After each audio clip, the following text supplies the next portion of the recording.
E hoje nossos entrevistados são o professor José Carlos Heinemann, mais uma vez retornando a Marechal Rondon para mais um encontro, para mais uma festividade de compartilhamento dos pomeranos que acontece aqui no próximo domingo. E também a presença, então, do Valdemar Forpag, coordenador do evento do próximo domingo, e também o Davi Wolff, que também está na linha de frente na organização desta festividade do próximo domingo.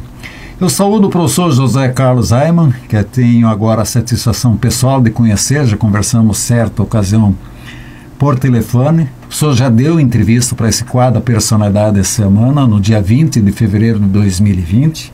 Saúdo o senhor, seja bem-vindo e muito agradecido por ter atendido o convite que foi transmitido através do Davi Wolff, que me pediu a realização dessa entrevista com o senhor. É uma alegria imensa estar aqui, na presença do Davi, do Valdemar, de você, aos ouvintes da Difusora, uma grande satisfação. Agradeço o convite e estou de novo aqui para responder algumas questões pomeranas e também trazer no domingo a palestra sobre os pomeranos, que falarei sobre os servos pomeranos na Pomerânia e também sobre o que os imigrantes primeiros pomeranos no Brasil, quando entraram na mata, que eles se depararam e que eles usaram. Um exemplo dos índios botocudos, do Espírito Santo, e também dos negros que estavam ainda escravos ou alforriados. Então, o que eles utilizaram para sobreviver num país totalmente estranho, né, tropical, a qual eles jamais imaginavam. Valdemar, muito obrigado, também seja bem-vindo. Bom dia para ti. Isso, bom dia a todos. É um prazer a gente estar aí mais uma vez, a nossa quarta Pomerfest, quarta festa pomerana, que a gente faz parte da diretoria, eu e o Davi. Estamos trabalhando todos juntos, a diretoria, bonitinho, para fazer mais uma vez um evento bem expressivo, bem gostoso. Para a gente cultivar nossas raízes, tradições e intercâmbio que a gente tem todos os anos já que estamos fazendo. Vai vir um ônibus de excursionistas e pomeranos de São Paulo das Missões, Roque Gonçalves, naquela região aí, né, de pomeranos conhecidos, parentes, né, aproveitando isso aí, agradecer aí a presença do pessoal que vai estar por aí conosco. Muito bem. Teu pai foi o primeiro pomerano que chegou em Marechal Rondon, junto com a família Reinke e membros da família Hartleben? Forpag, né? Era a família Forpag e Reinke. E a sua mãe já era Hartleben, né? Sim. Então tem três famílias aí, membros de Forpag, Hartleben e Reinke, como os primeiros pomeranos que chegaram a Marechal Rondon. Estou confirmando isso para mim, para os meus estudos, aproveitando a tua presença aqui. Sim, isso. Professor José Carlos Heinemann, quanto tempo de presença pomerana no Brasil? Minha presença é desde 1973, né? Não, eu digo da primeira leva de imigrantes que chegou de pomeranos. A primeira leva de imigrantes que chegou foi para a colônia Santo Ângelo, em 1857, hoje é a região de Agudo, no Rio Grande do Sul, né? A primeira leva. Eles vieram de Neustedt, eles trouxeram consigo uma culinária diferente de outras regiões da Pomerânia, e eles tinham a sopa de pêssego, a sopa de leite, a manteiga azeda, e também faziam, depois do trabalho nas lavouras lá que eles tinham, que de cereais e também de beterraba açucareira, que extrai o açúcar, é bebida forte, tipo a vodka. Eles trouxeram também uma atividade que, depois das atividades agrícolas, eles mexeram com frutas cristalizadas, aquelas abóboras cor de laranja, alaranjada, bastante forte, maçãs e pêssegos e pera, né? Então outras regiões não tiveram tudo isso, e trouxeram também na culinária deles o peito defumado de ganso, né? Que hoje é visto com grande alarde na região de São Lourenço do Sul e um pouco de Pelotas. Alguns restaurantes servem ainda lá na região deles, e no caminho pomerano eles fazem questão que os visitantes que passam por lá prove um pouco desse peito defumado de ganso que ainda algumas famílias no interior de São Lourenço do Sul, a 20 quilômetros da sede, fazem este prato típico que os antepassados seus trouxeram. É um prato típico da Pomerânia. Da Pomerânia. Os imigrantes que vieram para a região de São Lourenço do Sul vieram dia 18 de janeiro de 1858, 88 famílias. Eles desceram certamente no porto do Rio Grande e vieram a pé. Uns dizem que pela estrada antiga de Mostardas, entre o mar e a Lagoa dos Patos, vieram a pé ou de carroças e vieram para a região. Depois, alguns dizem também que vieram de navios do Rio Grande, uma barca, e entraram pelo rio São Lourenço e desceram ali no porto. Então, nós temos essas duas versões ainda. Mas eles chegaram dia 18 de janeiro de 1858, 88 famílias que foram depois para a região de Boqueirão e lá se instalaram, mais ou menos 20 quilômetros da região sede. Na sede tinha muitos portugueses, armazéns dos portugueses com escravos. Então aquela região era de luso-brasileiros, a região de São Lourenço, mas no interior era o assentamento de pomeranos. A região de São Lourenço do Sul era diferenciada de outras regiões do país, do Espírito Santo, também de Pomerode, porque foi um assentamento particular. Jacob Heingaitz é que assentou os pomeranos, ganhou dinheiro do Brasil Imperial e formou assentamento particular. Então é o único assentamento no Brasil dos pomeranos que foi designado por uma pessoa jurídica, uma pessoa que tinha posses, não foi pelo governo imperial, né? Então foi um assentamento particular, né? Isso diferenciou então das outras regiões de Espírito Santo e Santa Catarina, Pomerode, Fundos, né? Então são 163 anos que veio a primeira leva de imigrantes, 1858 para 164. 164, 164 anos, né? Que eles vieram, se instalaram.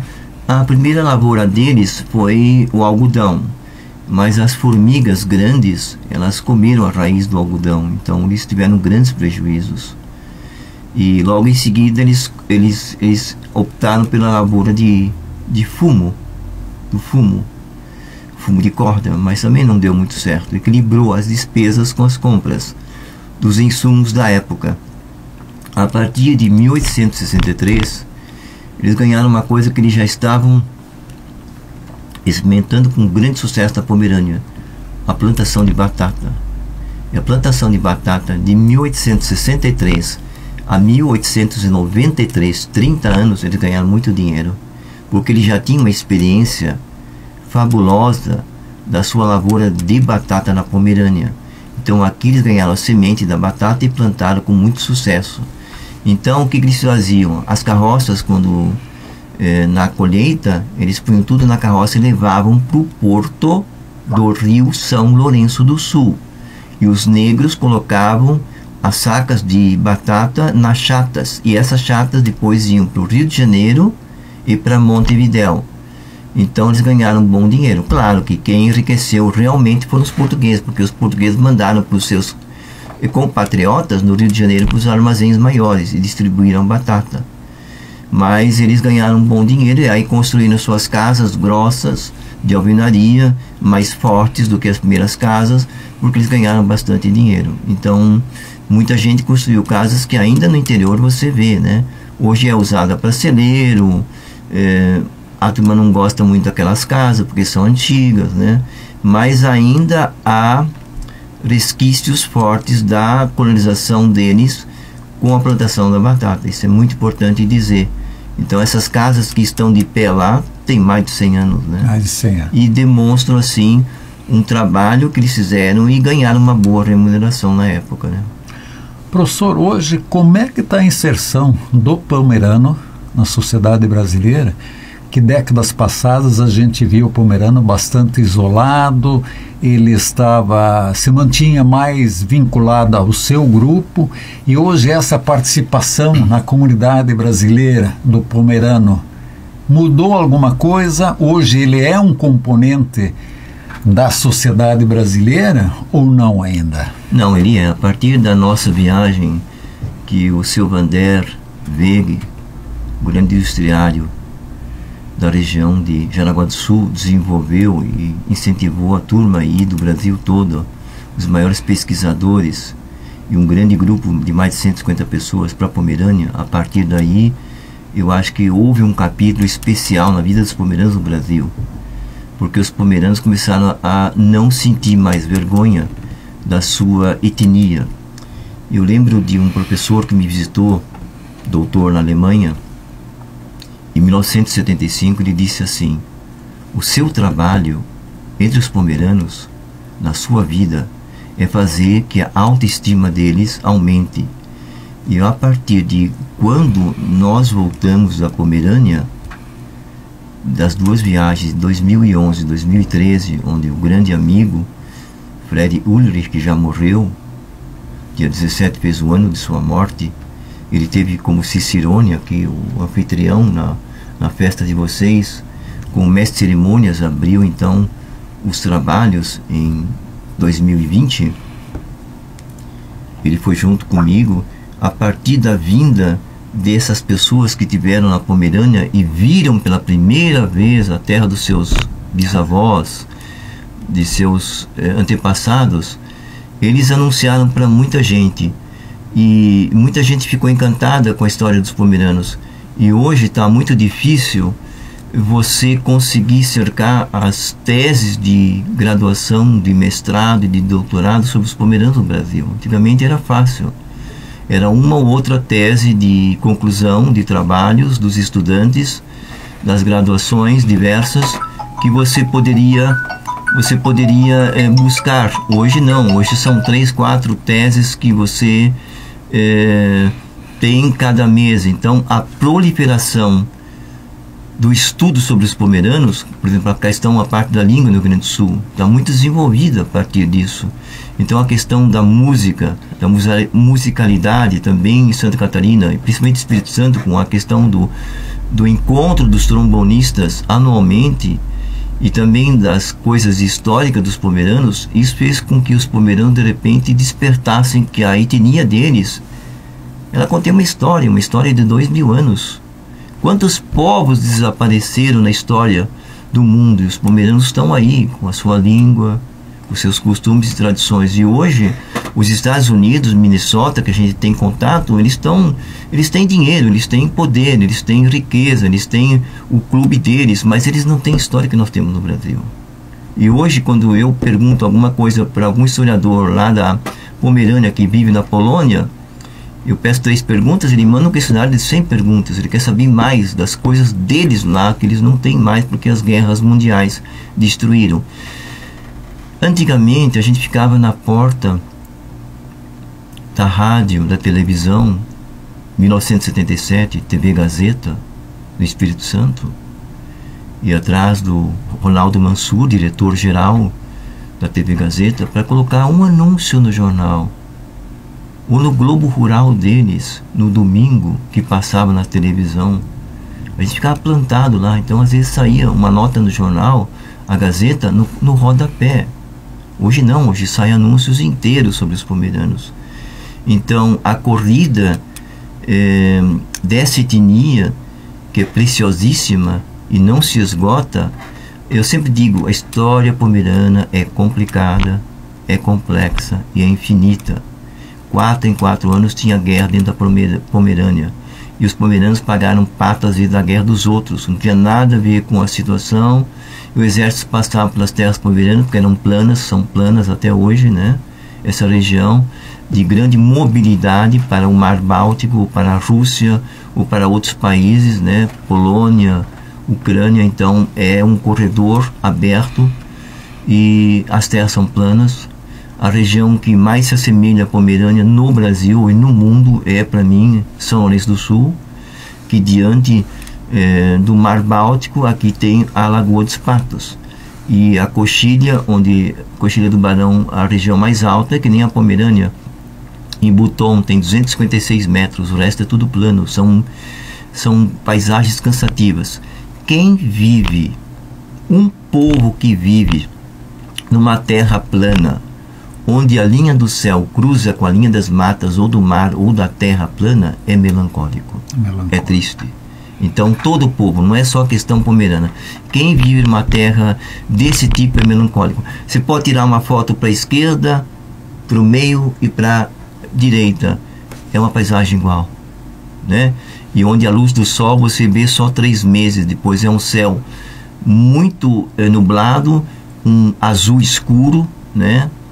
Uma temperatura amenas em outras épocas, e flores você pode só colher entre maio e outubro, depois não. Então o que eles desenvolveram também, as famílias pomeranas? Desidratação das flores, fizeram guirlandas e também usaram para vasos floridos secos para enfeitar o vaso das suas casas e também os vasos da igreja, porque de outubro a maio, abril, não existem flores na Pomerânia, né? Nós temos um período de frio e geada e neve intensa. Então, esses períodos de maio a outubro, as mulheres colhem as flores para ter depois numa situação onde os campos não tem mais flores, né? São flores lindíssimas, né? Como Rittesporen.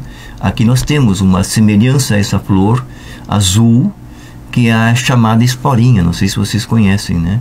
No jardim de muitas casas familiares dos pomeranos aqui, as mulheres plantam esporinha, lembrando a flor dos seus antepassados, da sua bisavó e tataravó.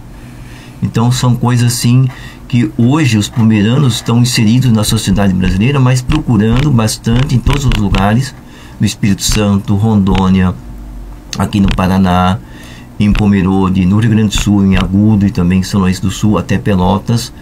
Requisitos da sua história, da sua língua, né? Está sendo ensinada nas escolas municipais. Em alguns lugares faz parte, não como oficina, mas do currículo escolar da cidade, né? Os prefeitos decretaram isso pela lei municipal. Então há uma corrida atrás das coisas pomeranas, né? Também da genealogia, né?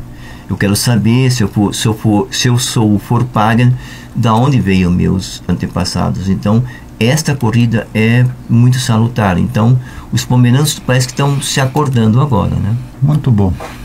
Professor, projeto de nacionalização getulista. De um lado, altamente positivo. De outro lado, muito perverso para os alemães, italianos e japoneses.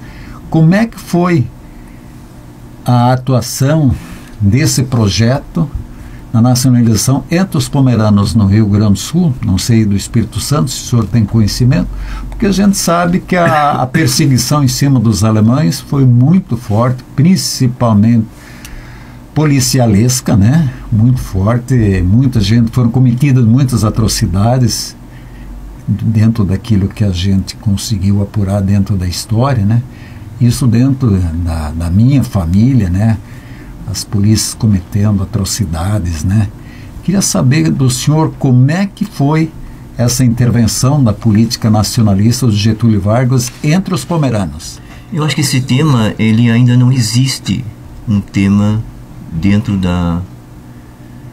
de mestrado nem graduação. Eu não vi nenhuma tese, nem doutorado, nem pós-doutorado sobre esse tema. Esse tema é vastíssimo. É que é um tema muito delicado ainda, né? A sombra dessa questão do passado brasileiro ainda era muito presente. Então a sombra dela ainda recai sobre as comunidades alemãs e ninguém quer falar sobre esse tema. A questão getulista de 1939, ela pegou sim realmente comunidades eclesiásticas e também comunidades pomeranas, e os pomeranos sofreram muito. Então quando houve numa cidade que o pomerano foi pedido a ele que chegasse à delegacia para prestar depoimento, os seus vizinhos começaram a ficar bastante preocupados, porque sabia que viria castigo para eles. Então muitos pomeranos, para nós historiadores é uma situação muito complicada, porque muitos pomeranos enterraram os livros e nunca mais desenterraram, por causa do medo da questão getulista, e depois acentuou na Segunda Guerra Mundial, 1939 e 1945. E muitos pastores tiveram que prestar depoimento na polícia, muitos pomeranos foram presos, né? No Espírito Santo, ainda além disso, surgiu os bate-paus, né? Eram os mineiros, tropeiros, que vinham então em bando, batendo paus no chão, atrás de famílias pomeranas. Então as famílias não tinham recursos, não tinham proteção, não tinham segurança, fugiam para o mato, para as matas, e lá ficavam. Eles entravam na casa, destruíam tudo, e toda a família então só voltava para casa quando sentia que a casa estava segura, mas toda destruída. Então houve essa perseguição. Nós, pesquisadores, nós tivemos um grande problema, porque quando se pensa em buscar nas famílias a documentação, no Espírito Santo é um caso muito típico e muito triste, porque nós sabemos, aconteceu também em Pomerode, mas talvez não acentuado que a gente saiba, mas a gente sabe que a primeira geração, quando morreu o vovô e a vovó, todos os seus pertences da sua vida, confirmação, certidão de batismo, a liberação da Prússia em carta pelos pastores locais da Pomerânia, que escreveram que eles podiam vir para o Brasil, o pente da vovó que casou, eles tinham um costume de, quando morresse, tudo era enterrado junto com eles. Então o Gesandbuch von Pomer, de 1831, de 1834, então eles também foram enterrados junto com a quem pertencia. Então, para nós historiadores é muito complicado muitas vezes atrás desses documentos, porque não existe, a família não tem, a família não sabe. As Bíblias, antigamente, elas tinham 4 a 15 folhas atrás ou na frente, que podia colocar todos os seus antepassados também, mas também foram enterrados com essas pessoas. Então é complicado. Os cachimbos dos vovôs, né, de porcelana, também foram enterrados. Então a primeira geração, quando morreu, ela levou para o túmulo. Então isso para nós dificulta muito. Então nós temos que recorrer a escritos, a jornais antigos, ou da Alemanha ou do Brasil, que falam sobre essas questões, né? Mas muita gente ou pouca gente sabe sobre isso, né? Eu vejo assim que tenho acompanhado bastante, feito bastante leitura sobre essa perseguição. Eu chamo de policialesca porque ela não era uma ação policial. Ela é mais em cima dos alemães, assim, vamos dizer, de uma birra de perseguir alemães, italianos e japoneses. Que muita gente não sabe que a gente teve campo de concentração aqui no Brasil, onde eram deslocados os alemães, desalojados de suas residências, né? E como o senhor falou, é um assunto bastante prematuro ainda.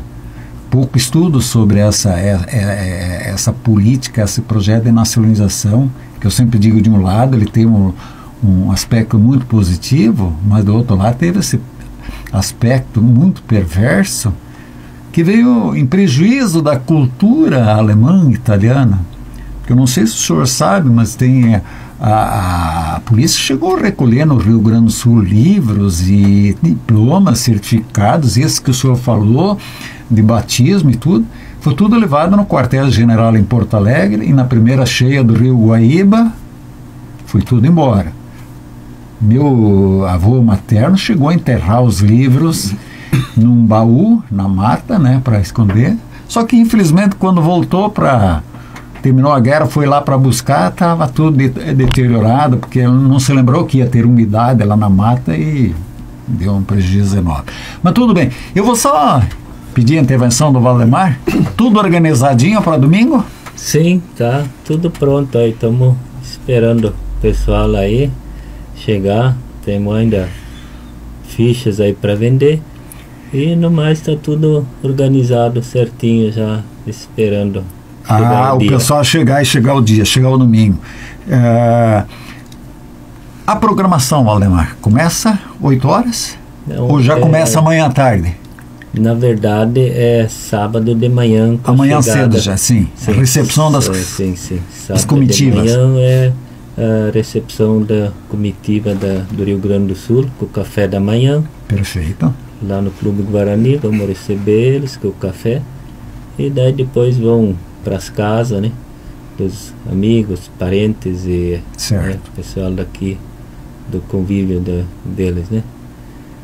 E domingo de manhã, então, a partir das 9h30, vai ser a Unioeste vai apresentar um trabalho de pesquisa que foi feito também pela faculdade, por alunos e professores, né? Entrevistas com pessoas pomeranas aqui, eles vão apresentar isso aí e fazer a entrega, né? E daí depois vai ser então a palestra com o professor Carlos José Heinemann, e vai ter um devocional após o pastor Davi Bishop vai fazer um devocional em pomerano, cantar alguns hinos, né? E as autoridades, a recepção de autoridades, já que vai ser beneficente isso aí, né? 15% vai ser para o Lar Rosas Unidas e 15% para o PECAM de Cascavel. Né? Isso, já temos marcada a presença de representante da UPECAM, que também vai ter o seu pronunciamento. E daí de meio-dia, almoço, e de tarde vai ter algumas brincadeiras e apresentação de danças folclóricas pomeranas. Aí. Grupo folclórico daqui? Isso, da Pomar, né? Associação dos Pomeranos. Tem o grupo folclórico pomerano aí que está ensaiando já. Vão fazer a apresentação aí lá pelas 14 horas. Depois daí continua a festa, o matiné. Pois eu vou falar com o Davi aí para me dar mais algumas coisas dessas da festividade da tarde, né? Talvez aproveitando a presença dele também. Professor, expoentes pomeranos hoje na cultura, na política e na economia brasileiras. Nós temos vários, né? Não se identificam muitas vezes porque a gente não sabe o porquê, mas nós temos o Carlos Henrique Schroeder da Rede Globo, né? Foi um grande diretor da Globo, ele é pomerano. Sim. Nós temos o Adroaldo Strecker, né? O grande jornalista, era pomerano. Nós temos o grande ator da Global, Werner Schinemann, pomerano, né? Seu pai veio de Juí, né? De uma imigração que foi para Santo Ângelo. Nós temos esse grande personagem. Nós temos um personagem famoso também de filmes nacionais, o Felipe Kannenberg, né? A família veio de Stettin, depois eles foram para Belgrado e vieram para o Brasil, para o Rio Grande do Sul.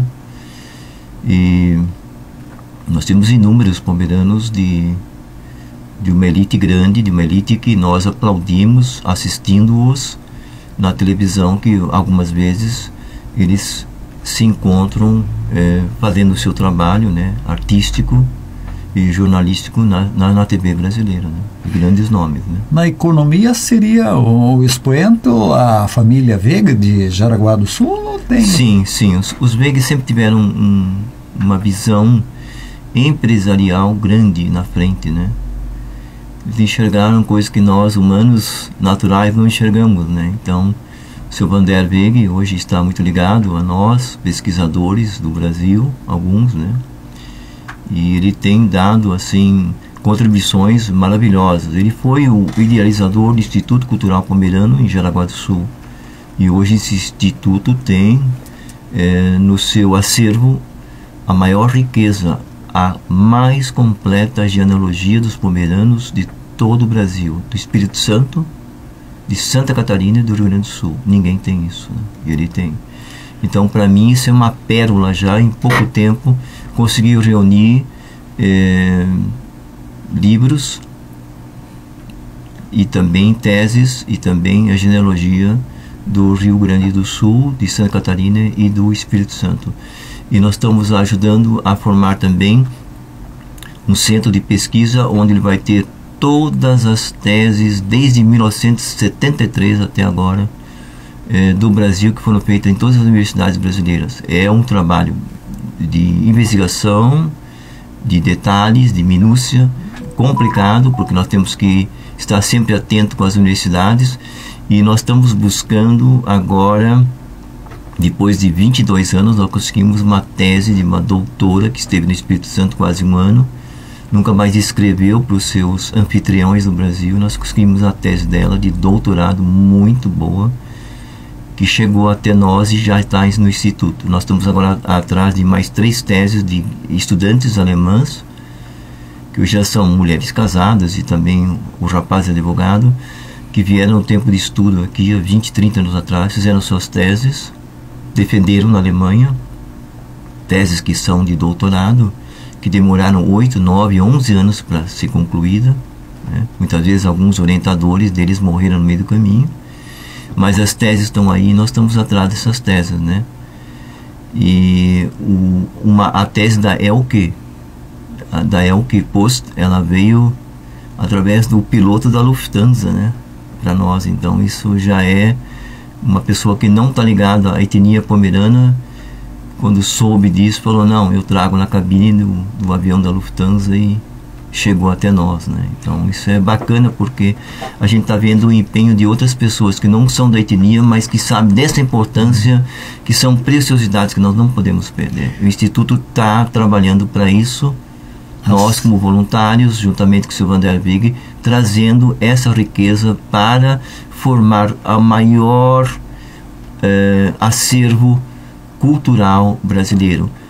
Não é questão de peças de museu, não é formar um museu aqui. Talvez algumas peças, sim, importantes, mas eu acho que o acervo documental é o mais importante, né? Esse instituto sede em Jaraguá do Sul? Sim, está. O Sr. Van der fez uma construção e convidou historiadores brasileiros. Nós estamos em 2 de Espírito Santo, nós somos 5 em Pomerode e 2 no Rio Grande do Sul, né? E ele ainda convida participação de pessoas convidadas, que o Sr. Valdemar com Evelise já foram lá, para sentir assim e também começar a fazer parte deste grupo importante, né? Que busca em conjunto alguns assuntos para trazer para o Instituto, para deixar o Instituto, para mim vai ser uma referência mundial, né? Talvez é um pouco adiantado falar sobre isso, mas uma referência nacional, né? É o único instituto que vai ter e vai propiciar depois, propiciar para as outras entidades e outros museus todo o seu acervo digitalizado, né? Isso é importante. É importantíssimo. Na política, Adroaldo Streck foi a maior expressão entre os pomeranos? Hoje você tem outro político nacional de expressão de origem pomerana? Não, foi. Eu estive com ele há muitos anos atrás e nós conversamos muito sobre a questão pomerana lá no Rio Grande do Sul, quando ele esteve lá em visita. Uma pessoa... Eu não vi como político, eu vi sempre como jornalista, né? Uma pessoa grande jornalista da Rádio Guaíba. Da Rádio Guaíba, né? Então, eu nunca vi ele como político, sim como um amigo e jornalista, né? Então, nós trocamos muitas informações. Eu acho que no cenário nacional não tem, acho que assim, não conheço ninguém, né? E eu também não faço muita questão da política, porque eu sigo um ditado. Eu sou Heinemann, mas eu sou adotivo, eu sou índio brasileiro, né? A família Heinemann me adotou. Meu pai Heinemann sempre dizia: 2 coisas você nunca pode entrar, né? Política e futebol, né? Seja um bom lixeiro, assuma a sua profissão, foque nela, mas não entre nunca em política e futebol. Então, nunca entrei. Então, sempre tentei assim me excluir da política, apesar que nós somos um ser político, né? Claro, né? Mas assim, partidário não, né? Certo. Como religioso, eu sempre tentei trazer a verdade e o evangelho em primeiro lugar, né? Primeiro. Publicações que falam da cultura pomerana. Nós tivemos no Espírito Santo o Jorge Kusse Jacob com o Pomerblatt de 1998 a 2008. Não sei se hoje o Jacob ainda está vivo, é de Vila Pavão, foi homenageado pelo trabalho que ele fez, foi sociólogo, foi uma figura extraordinária. Eu acho que até, talvez o professor não concorde comigo, mas ele foi o grande responsável para levantar a cultura pomerana no Espírito Santo. Sim, não, ele é meu amigo, né? A gente se dá bem, a gente se contacta ainda bastante.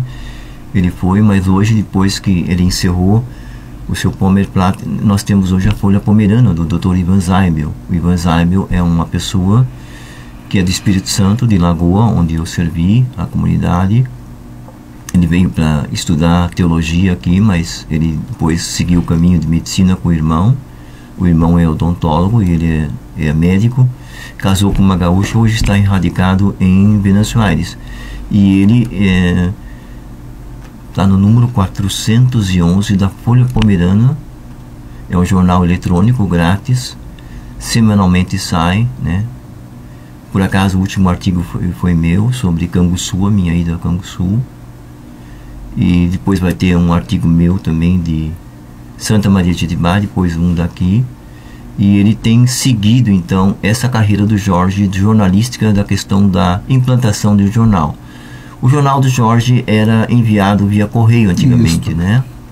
Hoje o jornal do Ivan Zaibel, a Folha Pomerana, ela é um jornal eletrônico gratuito, né? E o Ivan distribui esse jornal para mais de 26 mil sites no mundo todo, né? Então recebe Estados Unidos, Austrália, Polônia e todo o Brasil, né? Professor, a língua pomerana se mantém na originalidade no Brasil ou tem hibridações, que nem aconteceu com o Hunsrück? Vamos dizer, ele pegou uma palavra portuguesa, vamos dizer, picada. No alemão oficial, alguém transformou isso em picade, né? No Hunsrück, fizeram a hibridação e levaram para picote, né? Todas essas... O facão virou facão e essas coisas. Isso também aconteceu na língua pomerana?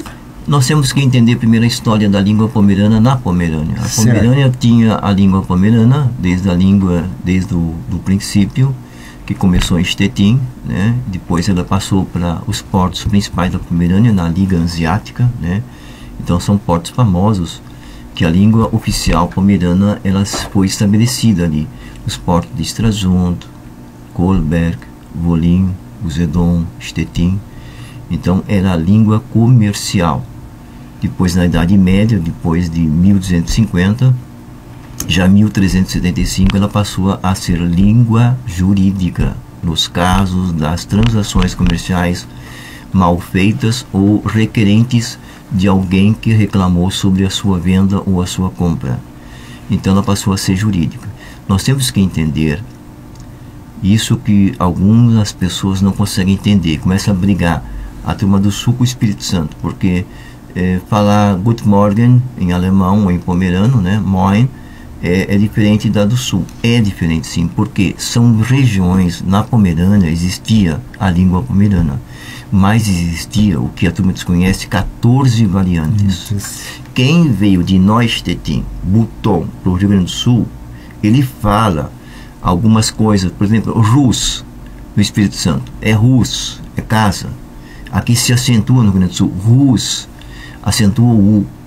É a mesma palavra, mas a entoação é diferente. Por quê? Por causa dessas 14 variantes que já estavam na Pomerânia. Então as pessoas precisam entender que na Pomerânia já havia variantes diferentes de costumes que se falam. Até a comida era diferente. Por exemplo, há uma comida de Regenwald, da turma que veio para Pomerode e para o Espírito Santo, a comida já era diferente de quem veio de Neustädtin. Imagine a língua, então. Então, eu acho que precisa levar-se para a história e depois para a linguística. Então, a história e a linguística têm que estar caminhando juntos. Então, não adianta só estudar a linguística se você não sabe a história da língua pomerana.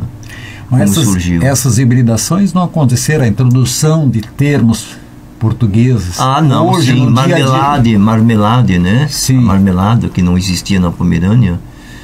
Ele transformou a marmelada, ele transformou o aipim, né? Também o aipim, a mandioca, né? Mandioca, né?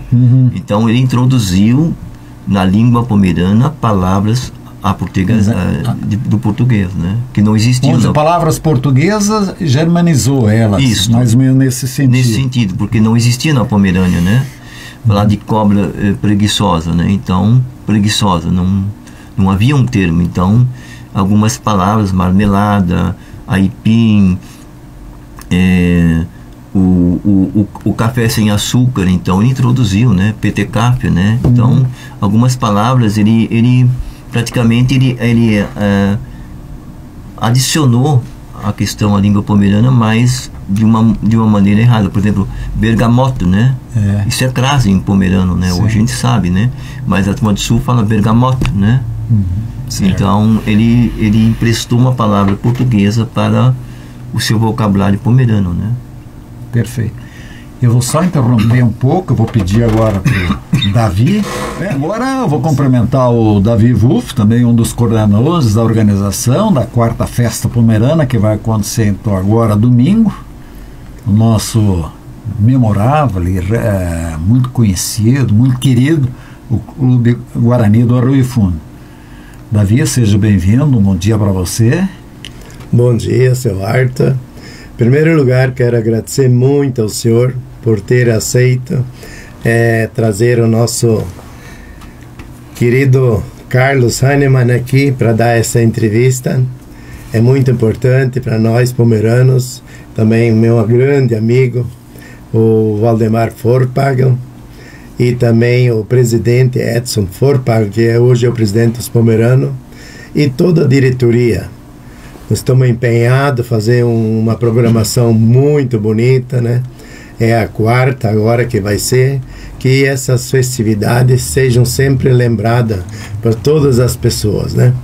E a gente tem um orgulho de poder estar junto com essa equipe. Nós temos uma diretoria muito legal, todos estão empenhados nas vendas fichas. E também, Arthur, quero dar os parabéns para ti pelo teu maravilhoso programa, viu? É fantástico, sério mesmo. Eu te reconheço que é uma pessoa muito querida por todos os rondonenses, porque pelo teu trabalho, pelo teu programa também nos domingos, na difusora. Parabéns. Sou o teu ouvinte, viu? Muito obrigado, Davi. Estamos aí fazendo o possível para ver o que a gente consegue acertar, né? Mas eu quero cumprimentar o Valdemar, quero cumprimentar você, cumprimentar o Edson, né? É o presidente. Sim. Vocês têm uma missão nobre de manter viva essa cultura pomerana, porque a gente vê tanta coisa, está se perdendo a identidade cultural. Isso é, como dizia o escritor Luiz Carlos Borges, argentino, um povo que perde a sua identidade cultural, perde o sentido. Ele é um alienado, como ele diz mais adiante, né? Ele não sabe o que ele é. Então você tem que manter a identidade, e vocês estão fazendo um trabalho excepcional. Por isso quero desejar para vocês, segurem isso a toda a força possível de manter viva essa tradição pomerana. O pai do Valdemar, como já anunciei ontem, hoje já não está mais entre nós, mas foi um dos pioneiros pomeranos que chegou em Marechal Cândido Rondon, junto com a família Henke, e o seu Jorge, que era casado com a mãe, com a Hartleb, a mãe do Valdemar, foram pioneiros aqui em Marechal Rondon. Se não me engano, foi em 1951 que chegaram com a mudança lá do Rio Grande do Sul, as nossas belas e queridas missões nessa região lá de São Luís Gonzaga, né? Eu vou voltar com o professor. Vila Pavão, Vila Rica, norte do Espírito Santo. 1983, o jornalista Rogério Medeiros escreveu um artigo sobre o câncer ecológico entre os pomeranos. Ele escreveu um livro depois, né? Depois isso, ainda veio um livro. O senhor viveu junto com esses pomeranos esse problema desse câncer? Vivi. Eu estava já em Serra Pelada, em 1973, já havia o Douglas Pupim, um grande médico do Espírito Santo. Depois ele assessorou a equipe médica do governo do Espírito Santo, do falecido Camata. Certo. Né? E ele teve um estudo profundo, escreveu até um livro sobre o câncer ecológico a partir de 1970. Ele já constatou que algumas feridas do nariz dos pomeranos, isso podia lesionar profunda doença futura. E ele acertou. o primeiro câncer ecológico no país que se teve o nome câncer ecológico nasceu entre os pomeranos de Vila Pavão. E aí houve uma tentativa da Secretaria de Educação, de Saúde do Estado do Espírito Santo, que enviou para lá médicos especialistas em peles para constatar e estudar e desenvolver algumas pesquisas sobre o câncer ecológico. Mas nós temos uma vestimenta dos pomeranos em Vila Pavão, que é a região de terra quente. Eras baixas em relação à região serrana de Santa Maria do Jetibá, Leopoldina, essa região, Domingos Martins. Santa Leopoldina, onde eles chegaram a primeira vez, em 1859, no dia 28 de junho, era 17 a 33 metros de altitude do mar. Santa Maria já está com 780 acima do nível do mar. E Vila Pavão é muito baixo. E o sol é incandescente, principalmente no verão. Então, os pomeranos, eles compraram chapéus largos e mantinham as mulheres, principalmente, com manga comprida, blusas de manga comprida, os homens também, para trabalhar na roça, num calor insuportável. Porque a pele deles é muito clara. Muito clara. E o pomerano, quando chegou no Espírito Santo, ele queixou de duas coisas: mosquitos e o sol quente. Ele não estava acostumado. E aquelas roupas que eles trouxeram, sobressaia, tecidos largos, grossos, eles tiveram que deixar de lado e comprar tecidos brasileiros. E com a evolução da agricultura, eles trocaram muita produção de ovos, hortaliças e o café, que era a base da economia brasileira no Espírito Santo. Então, sacas e mais sacas por um pedaço de tecido. Então, tiveram que fazer roupas novas. Como ele teve problema com a sua pele, também com os mosquitos que inchou, então, quando se matava um porco do mato, um porco selvagem, ele pegava a banha e besuntava em todo o corpo, que era descoberto, nas mãos principalmente. E à noite, para afugentar os mosquitos e os animais que eles não conheciam tanto, como as cobras venenosas e as jaguatiricas e os gatos do mato, eles acendiam fogueira em 4 pontos da sua casa para se proteger. Mas eles sempre queixaram, como Dona Leopoldina, nossa primeira imperatriz do Brasil, queixou-se duas coisas do Brasil: mosquitos e o sol forte. Ela também tinha uma pele clara. Então, os pomeranos sofreram muito. Então, para amenizar o seu sofrimento no trabalho, eles se vestiram com roupas, então, bastante fechadas. Então, às vezes, você via, ou vê ainda, nas lavouras de café, nas montanhas, a mulher de saia com uma calça comprida até os pés, né? Então, para tentar se assegurar contra o sol forte, né? É terrível isso. Foi muito forte, porque tem um estudo lá que o Rogério Medeiros apresenta, que crianças entre 9 e 14 anos, foi constatado por um médico lá de Vila Pavão, ou seja, do Espírito Santo, não sei de onde que veio, 95% das crianças estava com fotodermatoses ou já com o princípio de um câncer de pele. 95% de 100 crianças consultadas. Eu fiz, quando eu estava em Lagoa, em 1980, eu fiz 2 enterros de crianças que morreram de câncer ecológico, né? Em Laranja da Terra, a terra quente, né? Fora do eixo das montanhas de Santa Maria de Jetibá e Serra do Gelo, desce, então vai para Lagoa e para Laranja da Terra. Eu me lembro que eu fiz 2 enterros por causa de câncer ecológico, né? De adultos não fiz nenhum câncer, né? Eu fiz muito de pessoas que caíram num abismo, ou de moto, ou de jipe, ou de caminhão, né? Isso eu fiz muito. Acho que eu fiz na minha vida lá 22 enterros sobre isso, porque a região é muito montanhosa. De um lado tem as montanhas, os barrancos, depois do outro lado tem um abismo, né? Mas de câncer ecológico eu assisti, infelizmente tive que fazer enterro de 2 crianças que morreram, né? Hoje eu não sei, não conheço em Santa Catarina, não conheço no Rio Grande do Sul. O Espírito Santo tem um dispositivo de lei para homenagear os pomeranos desde 2012. que é a Comenda Legislativa Professor Hermann Berger. E por ironia, o Berger não era pomerano, né? Não, o Berger é austríaco. Ele veio também da Alemanha, de Solingen. Ele fez ele era professor, ele plantou café, milho. Tinha uma cervejaria. Ele era professor também da escola primária e era cervejeiro. Ele fez 2 viagens para a Alemanha. Ele tinha a fábrica de cerveja de 1893 a 1897 e foi a única cervejaria artesanal do Brasil que trouxe água da Alemanha para fazer cerveja, porque os Bergs estão muito na frente. Por exemplo, hoje a granja de um dos Berg, ela produz 1.310.000 ovos dia.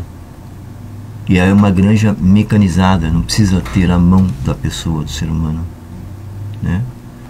Eles começaram com granja lá, com pintinhos, para que usasse o esterco para as hortaliças. E depois viraram granjeiros famosíssimos. E hoje Santa Maria de Jetibá é a capital do ovo nacional, né?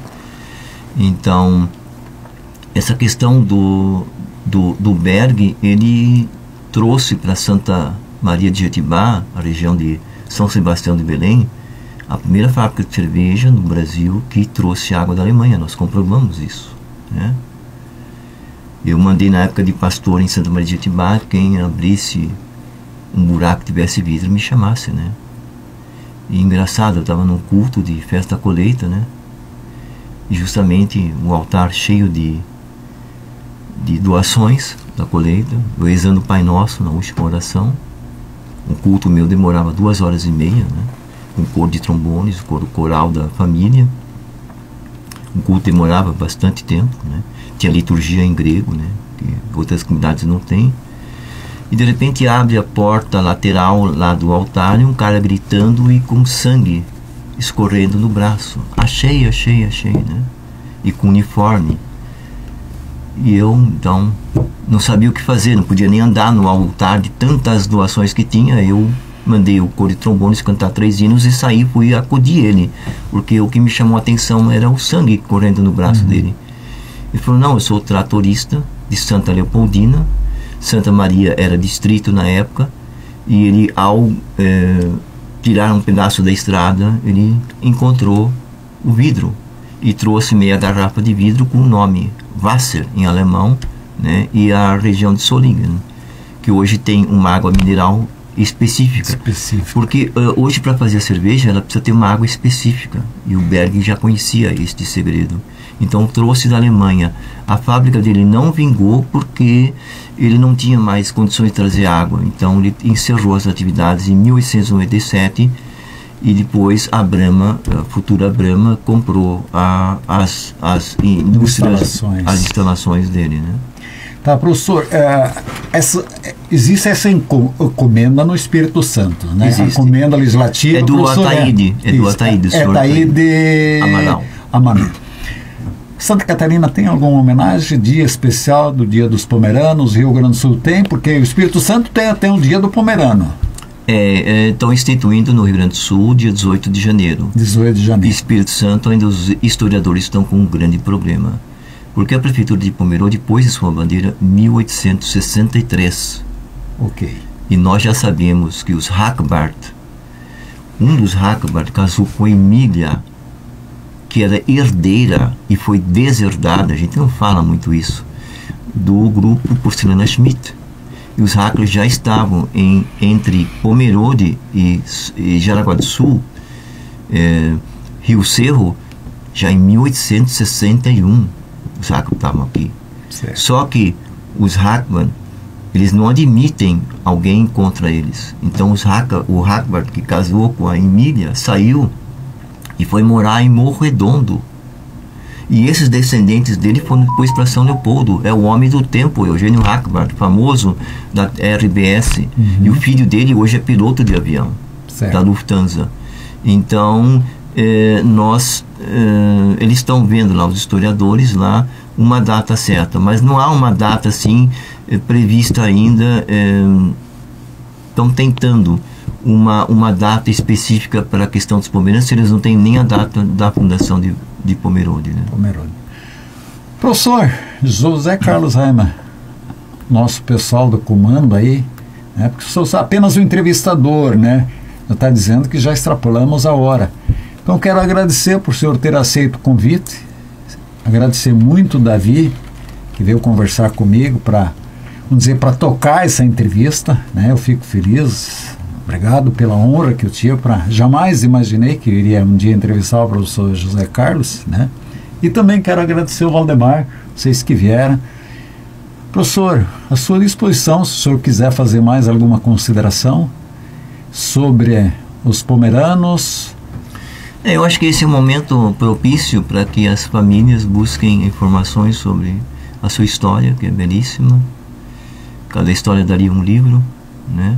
Não precisa sentir vergonha, ao contrário, apesar que na Pomerânia eles foram, em toda a Europa, a classe mais baixa, né, trabalhadora na terra, né? Frederico II, o rei da Prússia, que governou a Prússia de 1740 a 1786, e sempre dizia, olha, ninguém ama mais a Pomerânia do que eu, das 39 províncias que ele tinha. Ele viajou oficialmente 33 vezes para a Pomerânia. Ele amava a Pomerânia, né? Ele dizia, o Pomerânia precisa estudar um pouco mais, né? Então ele fez a lei de 1747 para que toda a família pomerana tivesse estudo. As crianças, meninas e meninos. Ele fez questão para que despertasse um pouco mais nas famílias pomeranas, não só trabalhar na terra, mas fazer outros serviços. Mas ele disse, eu só estou querendo ajudar, porque a herança pomerana sempre será a terra. A terra é o bem maior do pomerano, né? Em todas as épocas, em todos os tempos. Mas eu acho assim que o pomerano hoje ele tem condições de buscar um pouco mais a sua história, né?